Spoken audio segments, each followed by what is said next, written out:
Perfect. All right. Check. It's good. All right. Sorry, I'll just introduce over. Blatant says hi.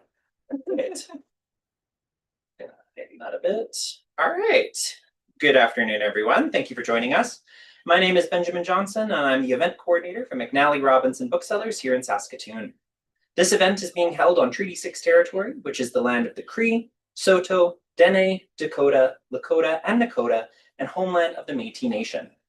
As we listen to our speaker share his words today, may we recognize the Indigenous stories that have been shared on this land since time immemorial. It's my pleasure to welcome you to the Saskatoon launch of The Good Life, a story of workers and managers by Glen Harper. Thank you so much to Glen for being here this afternoon and for working with us to make this event happen. Just to note, this event is being live streamed, so please be aware of the webcam to your right. I'd also like to take this time to encourage you to silence your phones for the duration of the event. If you'd like to buy copies of The Good Life, we have some up here on the signing table, as well as on the desk where you first walked in. You're welcome to get your book signed before you purchase it, but please remember to stop by the cash desk on your way out. So, a little bit about our author. Glen Harper has attended university, as well as worked in a variety of vocations, including manufacturing, construction, housekeeping, and custodial supervisor, and warehousing, among others. From these experiences, extending for 30 years, Glen writes on such themes as the skills of the job, the contribution of workers to the company, the poor pay of workers in relation to their skills and contribution, the misplaced power of the managers, and the exclusion of workers from governance in the company. His articles and book reviews have appeared on the website of Canadian Dimension, in Our Times, Canada's independent labour magazine, and Humanist Perspectives. The Good Life, a story of workers and managers, is his first published book. Please give him a warm welcome. Thank you. Well, thanks very much. Good afternoon, everybody. Thanks, Benjamin, for that wonderful introduction. Thank you, everybody, for coming out for a reading from my debut novel, The Good Life. Big thanks to McNally Robinson for hosting this event. It's events like this that allow an emerging writer like myself to introduce their work to the reading public and hopefully generate some discussion over the ideas in the material. Afterwards, we'll have a Q&A. The story of the book is an effort by some guys at a window factory called Dominion Windows, which is a name I just made up, to organize a union in their workplace. They've been pushed to what many of them perceive as the limit for many different reasons. They decided to organize a union in their workplace, and equally the counter effort by management to defeat the union drive. Management, at least in the private sector, usually goes berserk when it comes to somebody trying to bring a union into their workplace. Might be the same in some of the other sectors of the economy, but certainly in the private sector. For this, for the story, I drew upon many years' experience working in warehouses and factories and housekeeping custodial services. I've also worked in supervision in housekeeping and custodial, so I have some experience at the management level and some insight into their perspective on all this. Also, I've had quite a few years at university, and what I do there with one character in particular, I show how what his outlook is shaped by his university education and how it impacts the workers in the factory. Through the story, I want to bring out to the reader many of the injustices and the themes that impact workers, and in particular, unskilled workers, the so-called menial work. So, what are some of these themes? One, the myth of unskilled work, as Benjamin said already.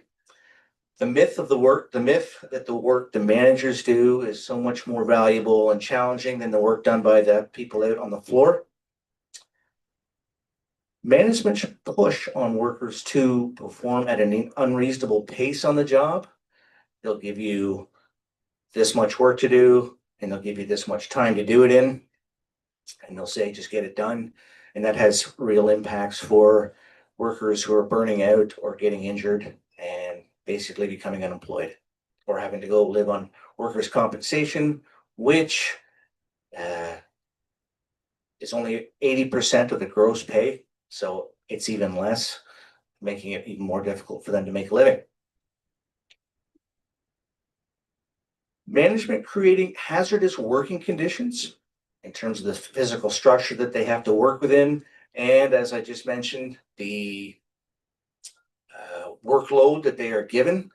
And then management turns around and says, you have to be safe on the job, implying that if you get injured, it's your fault. And I've been in situations before where I have to deal with that. Management paying the workers poorly in relation to their skill and value on the job, and in turn, overpaying themselves based on a perceived sense of superiority. The harsh work environment is another theme that I try to bring out in the book. The harsh work environment that goes with the power imbalance between managers and workers. It can have quite a dehumanizing effect in the workplace, including on the managers themselves. It does tend to twist and distort your personality to work in management. In terms of at least of a big enterprise, for a small enterprise, it might not be as much, where you might get to know your staff a little better. The struggle that workers have because of the poor pay that they receive, in particular the unskilled workers supposedly, and many of them, and I've personally experienced this, live at or below the poverty line. And that's hard enough to do when you're by yourself. If you want to have a family, want to be married, raise some children, it becomes a real problem. The overall benefits of unions in helping workers to address or alleviate some of the injustices. You'll hear some people say that unions have had their day. We don't need them anymore. The unions are now damaging to the economy. I think that is all entirely false.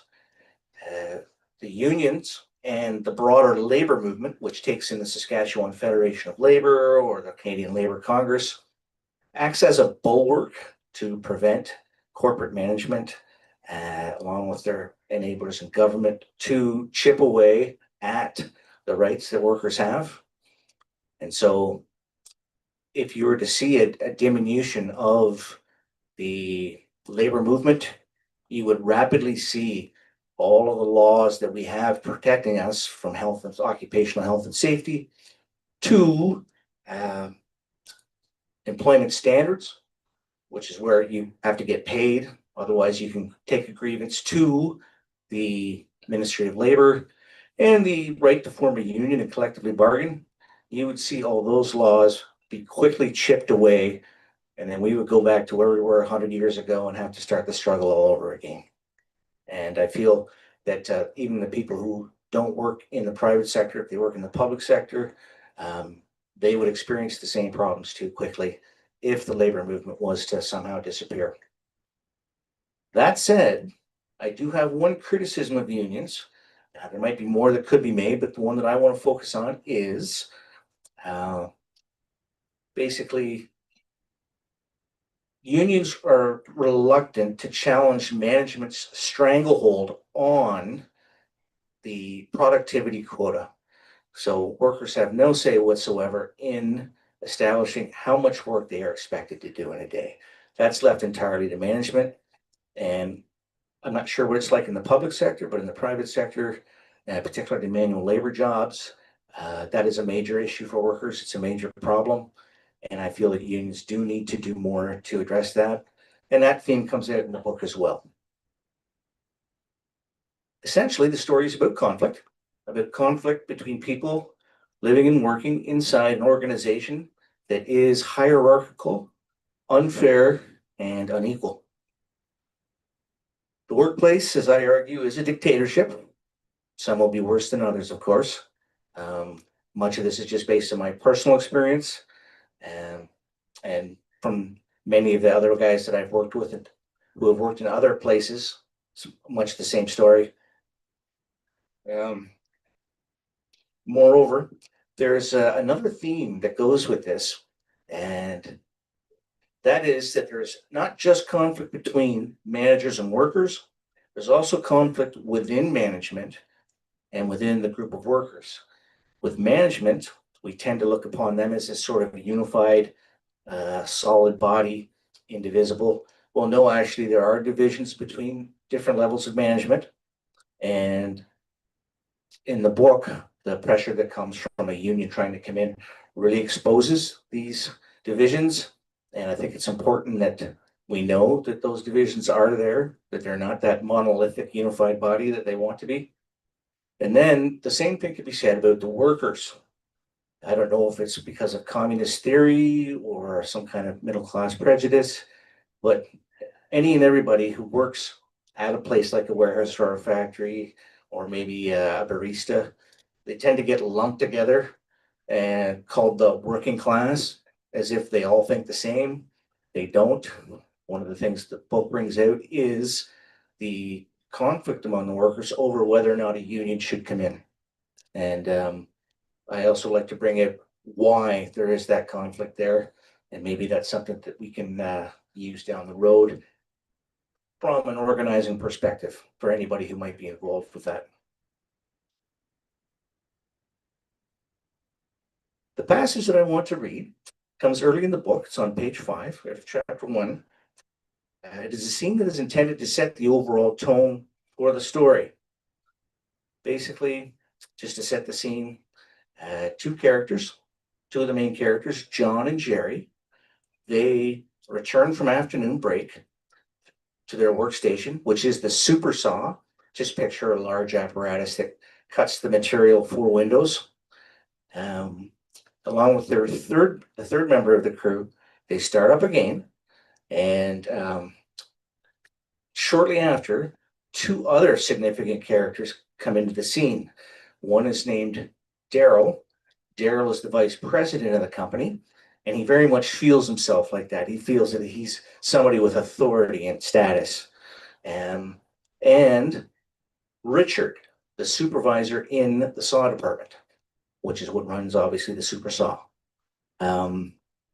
So you have John and Jerry on the saw with their third guy, and then two management people come over to challenge him on the quota and productivity for the super saw.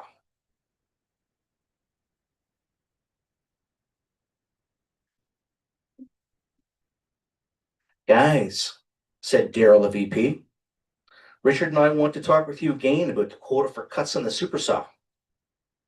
John glanced at the wooden table set up a few feet from the printer. With a black magic marker, some previous crew member markered on the table, gotta get the cuts. Continuing, Daryl said, you're still coming up short on the quota by at least 80. Why is that? Everybody else in the plant is getting their quota. Why not you guys? The quota is 680 cuts per shift. You know, Jerry spoke up. We work hard here, and the next day we come into work and get shit on by you guys. God bless him, John thought. Jerry was a young guy, only about 20 years old. He joined the super saw crew around 3 months ago. Jerry had a lot of guts. John never saw anybody talk back to management in that way. Usually you got suspended or even fired for doing that. What did that kid say? Daryl thought to himself. He was the company vice president. That kid shouldn't be talking to him in that kind of language. As if Daryl didn't already have enough problems. 2 months ago, his wife asked for a divorce. She wanted custody of their daughter. Already they were sleeping in separate rooms, and she wanted the house. Daryl had to get a lawyer, and he missed some time on the job because of the whole matter. Mr. Brankowski, the owner of Dominion Windows, wasn't happy about the whole situation. You're the VP, Mr. Brankowski said to him. You need to be on the job, especially as we are moving into peak season for production. Now Daryl had to deal with that kid Jerry, the little shit. Hold on, responded the VP. Nobody's crapping on anybody. I just want to know what it's going to take for you to get the quota. John and the other crew members stood there silently. John knew that they needed a fourth person on the crew. With only 3 people on the crew, they were able to get the old quota on most days, 600 cuts. A fourth person would be necessary if they were going to reach 680 cuts. He was hesitant to say this to Daryl, the vice president of the company. We're doing our best, John said, restraining his frustration. I don't think you are doing your best, responded the VP. You've had a couple of weeks now to come up to 680 cuts per shift. We already told you about our results on the super saw a few weeks ago. We know it can be done. John recalled the meeting the VP was talking about. Richard, the supervisor in the saw department, told the super saw crew that management put together a special team on the super saw in the evening and that they got 680 cuts. John had trouble believing it. All that you have to do, said Richard, is get 80 more cuts per shift. Richard knew it was difficult to get 680 cuts per shift. 600 cuts was a reasonable number of cuts per shift, and he knew that John was a good worker. Jerry wasn't bad either, even if he did talk back to the supervisors. Dominion Windows was not going to find someone better than John, Richard thought, if management decided to fire John or move him to another workstation. But Richard wasn't going to speak up in defense of the supersaw crew. What would he get out of that? He had his own job and future to think about. For 3 years, he had been working as the supervisor in the saw department at Dominion Windows. The pay wasn't bad, but it wasn't very good either, especially as he had to work after hours sometimes. At 27 years old, he wanted to move forward in life soon. Why don't you train us? Suggested Jerry, knowing it would never happen. If you're not up to the job, responded Daryl, the VP, we can replace you. I'm not going anywhere, declared Jerry. Then Richard interjected into the discussion. On one day, you guys got 632 cuts. So we know that you can do better every day. That wasn't normal that day, responded John. On that day, which John recalled for Daryl and Richard, things worked smoothly. Normally there's problems during the shift and other stuff that you guys don't think about that we have to do. The difference between 600 and 680 cuts per shift on the super saw is a lot. Some days we don't even get 600. I've seen that, said the VP. That shouldn't be happening. We need another guy, said Jerry to the VP. Immediately, John thought back to when he started the job around 8 months ago. Temporarily, it turned out, there were 4 men on the super saw crew. During that brief period, there was 1 man to load up the vinyl lengths, 1 operated the computer, and 1 pulled out the cut pieces, and 1 punched the pieces. It all worked so well. You're not getting another guy, spoke Daryl, the VP. The super saw is designed for 3 personnel, no more. Maybe Jerry was right, thought John. Maybe the staff had to bring a union into the shop. A couple of weeks ago, Jerry approached him about signing a union card. Jerry had one ready for John to sign and said they were getting closer to the number of cards needed to force a union vote on Dominion Windows. John hesitated at the time. What if management found out? He considered. He might be fired. It was during break, and immediately John looked around the lot to see if any of the managers were in the area. John said to Jerry, not right now, but he accepted a union brochure from Jerry. Warehouse Workers International was the union. That night, he looked through it, and it all sounded good. The brochure talked about improving the workers' pay and benefits and working conditions. He especially liked the part about the workers being treated with dignity and respect. Now, I'm not arguing with you any longer, said the VP. I'll be back in a few days if I don't see any improvement. John watched as the VP and the supervisor walked away. So this is going to happen again, John thought. Another meeting with Daryl and Richard over the quota. What was John supposed to do? Quit? Sure, it would be nice to walk away from the job, but he couldn't do that with a family to support. Then there was the problem of finding another job. Right now, jobs were hard to come by in Moncton. He remembered the 2 jobs he had before he started work at Dominion Windows. At first, he worked at a food processing plant. On his first day, they demanded he work 15 hours, and all he got to do was stand at a production line all shift and package food for $8.65. $8.65 per hour. His next job was at some small plant that manufactured cheap wooden homeware, like wine racks, chairs, and shelving units. The place was completely disorganized. Plus, they had supervisors everywhere who seemed to do little more than just watch the workers on the job. And some of the equipment was hazardous.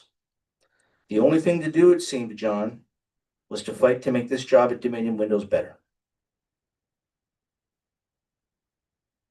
Okay, so I hope that passage gave you a flavor for the book and hopefully convinced you to purchase a copy, although I think people in this room here already have.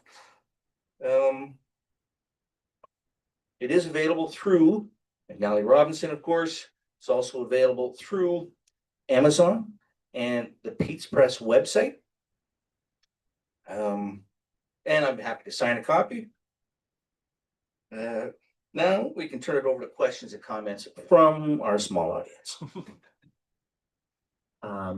If it's okay with everyone, I'd love to open it up with a couple of questions. Please.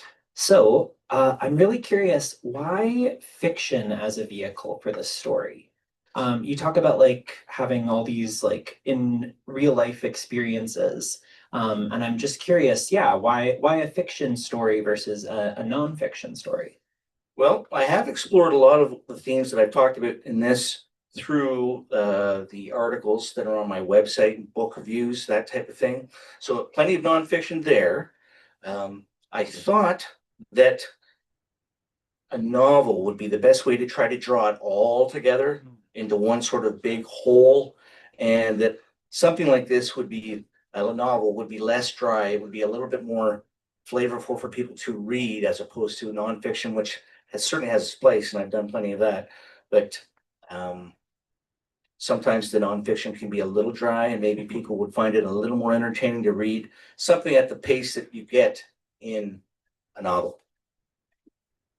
Thank you. Absolutely. Thank you. I have another question actually too. Please. So you kind of talked about the danger of seeing the working class as a monolith and like of ideas. How, when you're writing, like what kind of technique, was there any technique involved when it came to like making sure everybody had like differentiating people in particular classes, like management versus, rather than making them all kind of one hive mind or? Yes. So I'm in the story. I have a number of main characters, and they're at all levels. So there's at the shop floor, supervisor, plant foreman, and 3 levels of management to try to distinguish there. Within the workers on the floor, my way of trying to distinguish that was to have quite a few characters in the book, maybe more than would customarily be in a book, a novel, and I give them each their say in the run up to the vote on a union. And that's kind of the technique I used when I first wrote the manuscript. The editor told me that there was needed to be more differentiation among the different characters. It was hard to kind of distinguish who was who, and so I had to really sharpen up better with the names. But the technique for doing that was to just simply have a range of characters, like the ones that I've seen in different workplaces, and try to have a fair amount of dialogue where they would get to speak exactly what they feel. So that was the technique I used there. Cool. Any other questions? You got it.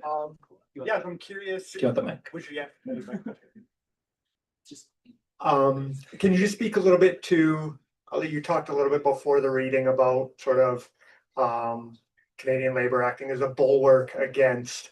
So can you talk about the process in terms of how you decided, maybe in specific scenes or throughout the entire novel, about how cynical or optimistic your tone or your outlook for these types of plights and this type of work, the results can be? Yes, it's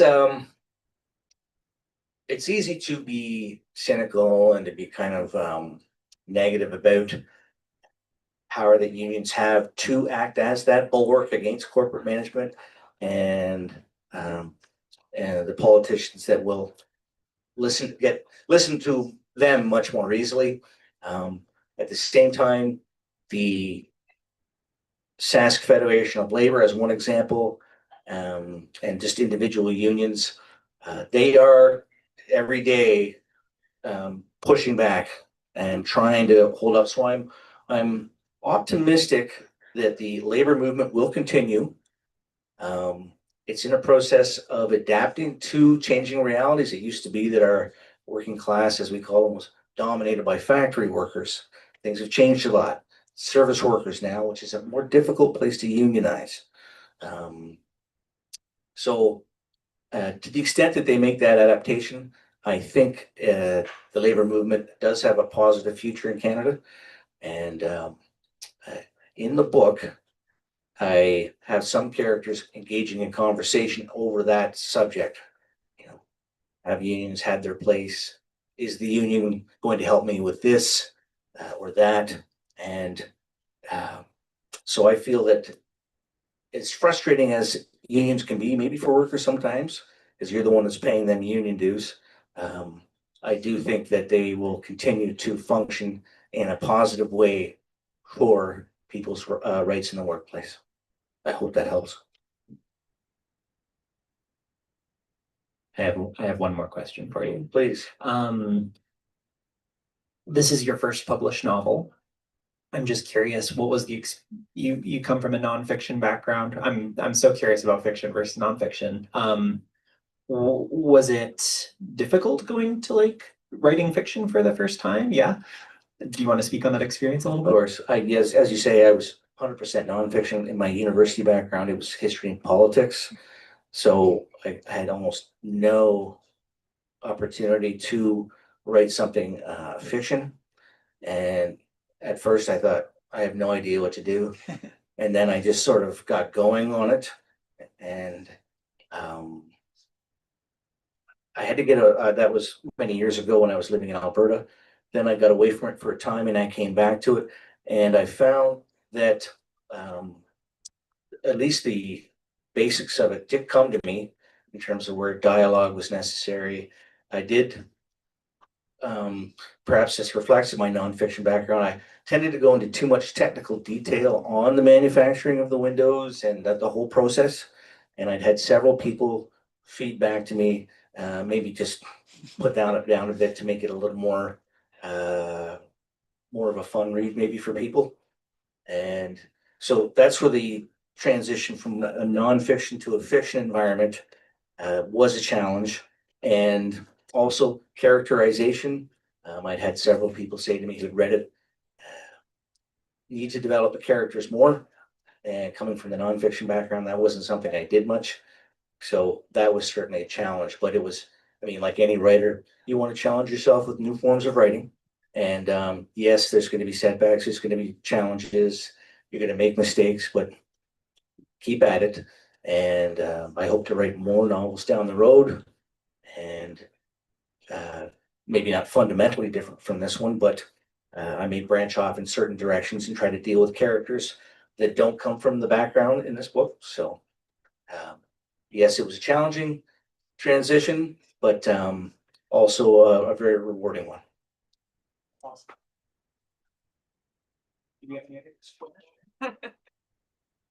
Hey Glenn, you kind of, well, you just asked my question, so that's fine. But it has been a pleasure working with you on these.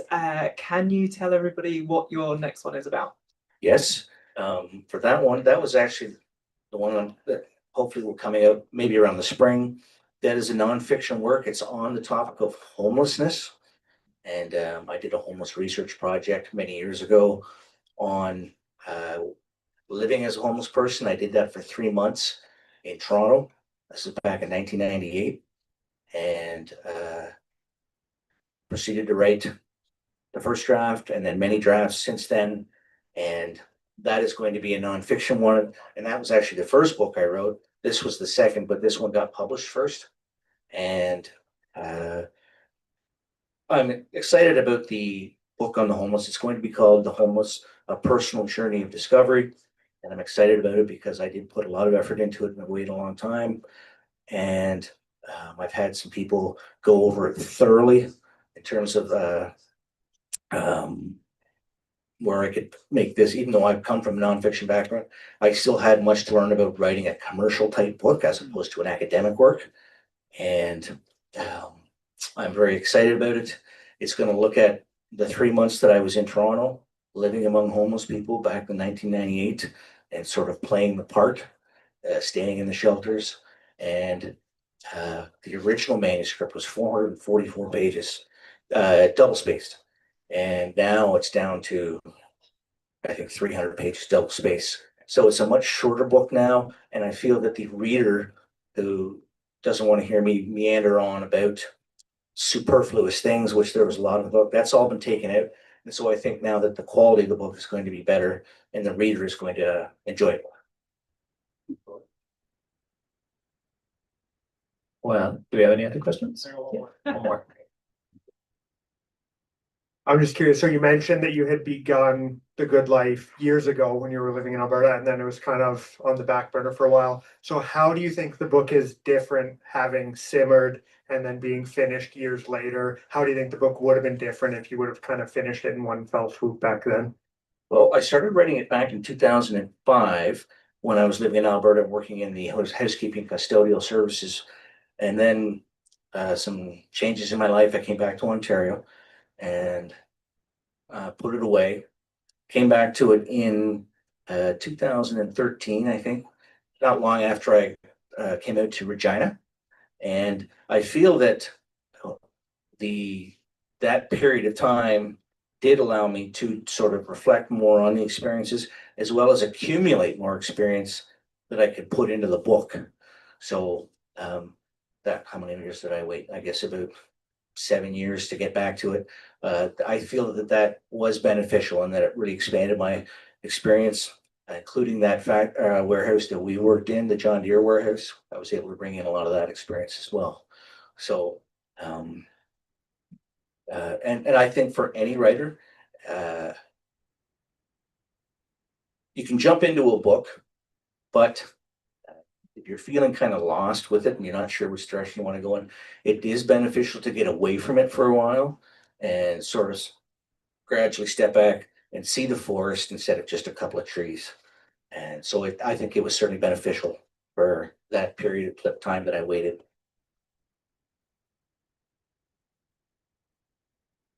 All right. So thank you once again, Glenn. We so appreciate having you here. Is there anything else you'd like to say before we kind of wrap up our event here? Just again to say thanks very much for coming out, everybody. And I hope to present here again in the future, either for my next book or some other book down the road. Fantastic. Thanks so much. Thank you. All right.